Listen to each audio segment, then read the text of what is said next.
Buildings in Berwick come in all shapes and sizes.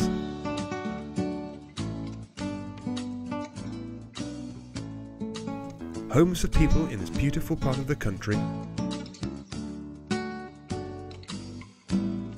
along with industrial heritage, form a rich tapestry of life, past and present, in this border town.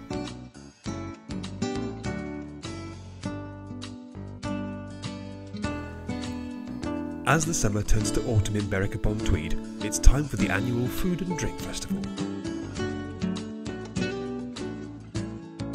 We're at the Food Festival, it's a great day, lots of lovely people here, and I'm here to promote Heritage Open Days in Berwick on the 11th to 13th of September. Come along! Held in the town's barracks, the people of Berwick, along with visitors, enjoy many foods produced in the area. Along with music from local musicians, the public get to see a demonstration of World War II cooking.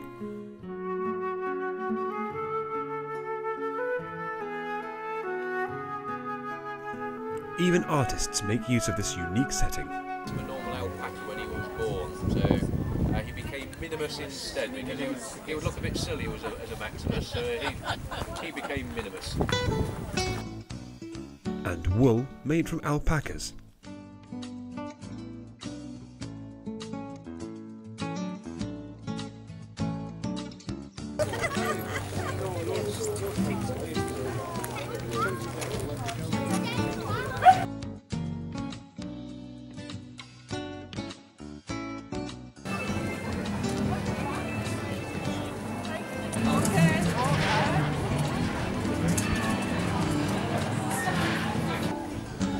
Reproduction of a machine, 1938 American machine made in Chicago.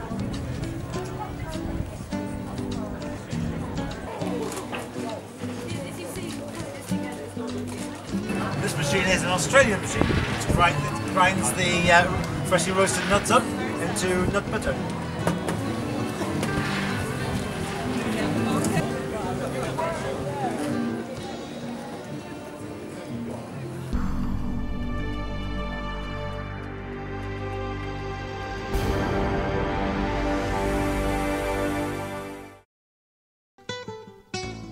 The Heritage Open Days allow the public to view areas of the town not normally accessible.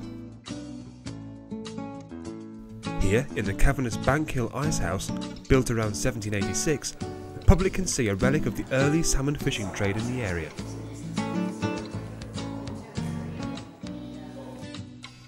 Also used as an air raid shelter in the Second World War, ice could be kept for up to 2 years in this well-insulated building. Ice houses also existed in other areas of the town.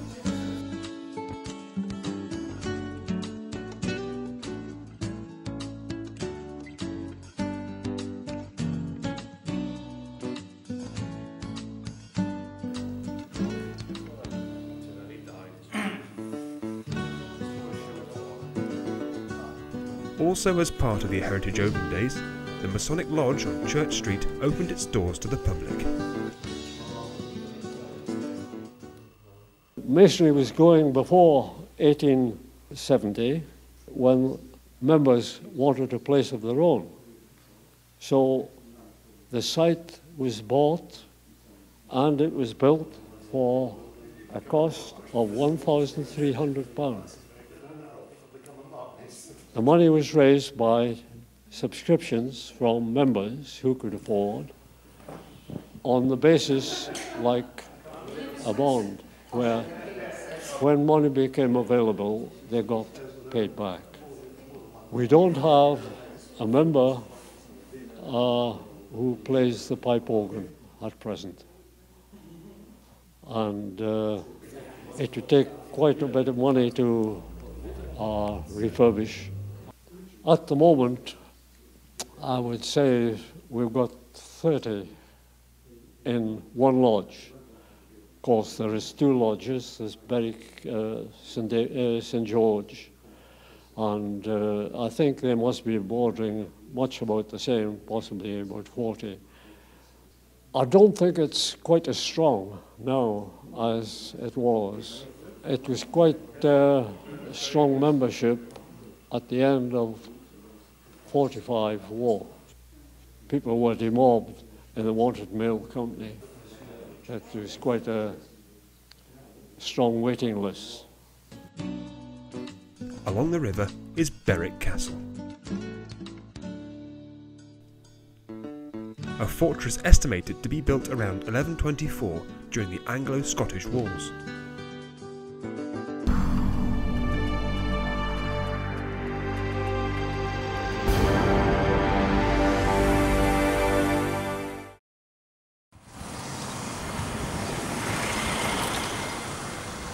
The Palace Green Pavilion was originally built as a subscription reading room. Tweedmouth Church opened its doors over the weekend. Built in 1783, this beautiful church also houses a church organ that Berwick resident Carol White remembers with great fondness. It was installed by her father. What's now called St Boswell's and Bartholomew's, it's got a double-barrelled name now, but the local people know it as Tweedmouth Parish Church. My family had a long association with that church. In fact, we had our marriage blessed there. My parents' funerals were there, sister got married there, you know, the usual thing with families. And when the church organ failed, I would be about 14, 15, still at school. My father and a lot of the gents of his age that were in the church wardens, etc., moved an organ from another church in Berwick that was no longer needed, a pipe organ, and re-erected it in St Bartholomew's. And I was amazed to hear about them tuning. They got a professional in to tune the organ, but having to put the pennies on the weights to get it just right. This stone, this gravestone, is the gravestone of Mackay Wilson, who was the author of the Border Tales. And these are getting quite a renaissance at the moment. People are really getting very interested in these the folk tales of the border life. So he's quite a well-known writer, and certainly in this area, yeah. The quay walls, majestic and noble, surround the town with ditches and bastions from the 16th century.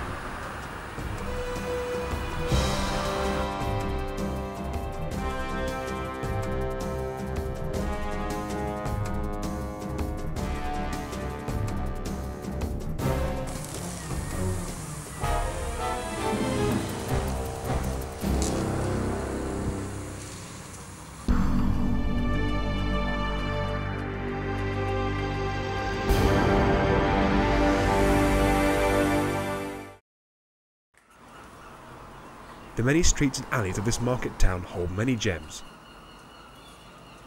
tucked away from the main thoroughfare.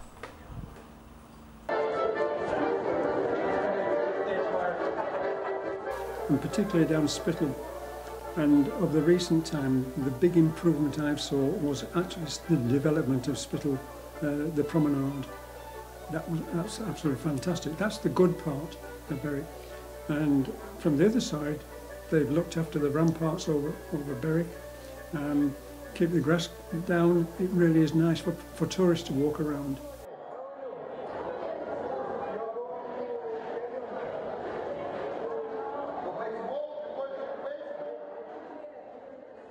Adam Young was successful, and he said he would build it. He was from Kelso and he would build it. Visitors to the council building in Wallace Green are shown around the old jail by Borough Archivist Linda Bankier.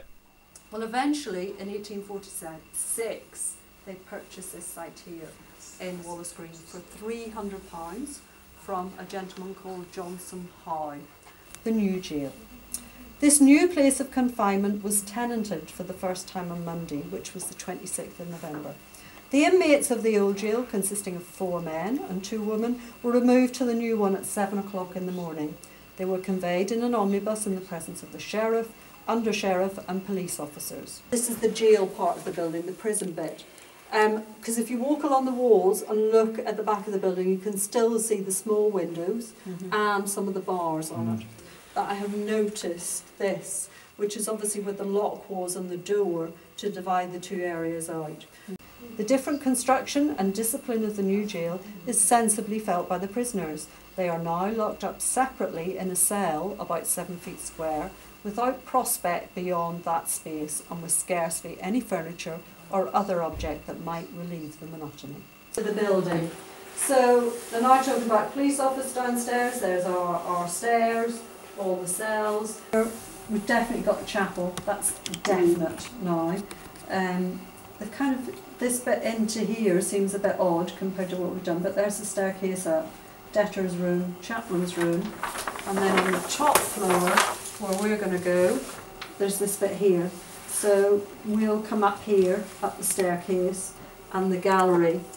So the cells that are still original are those ones along there. So there's a cell, there's a double cell, that's definitely there, and then those 3 cells are what we use for the archives. Right, so where we're going to go now is into the area with the cells itself. So this is the bit that we kind of call the long gallery.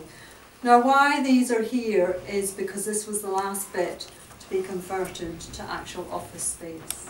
And this was only after, well, we originally had the last 3 cells for the archives, and we moved out of here in 1989, 1990. These people were getting 3 meals a day. Those across the road probably weren't getting 3 meals a day. What you've got here is probably quite a lot of carbohydrate in it, but it is filling them up. Then what happens, 1878, they're told they have to close the jail. It's no longer required. So they spent all this money on something which is used for 30 years.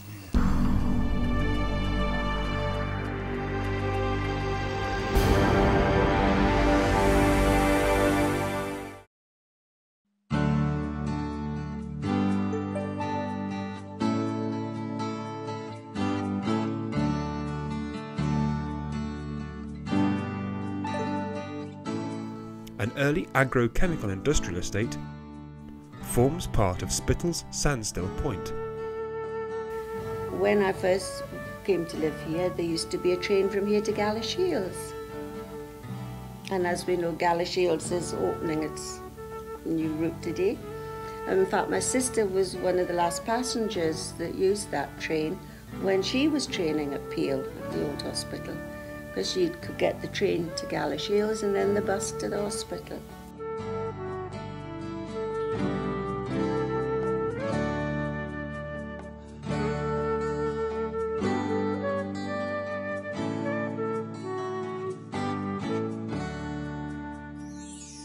When I was a child, we had 2 big cinemas in Berwick. One, the theatre, which was at the top of Hyde Hill, and the playhouse at the bottom.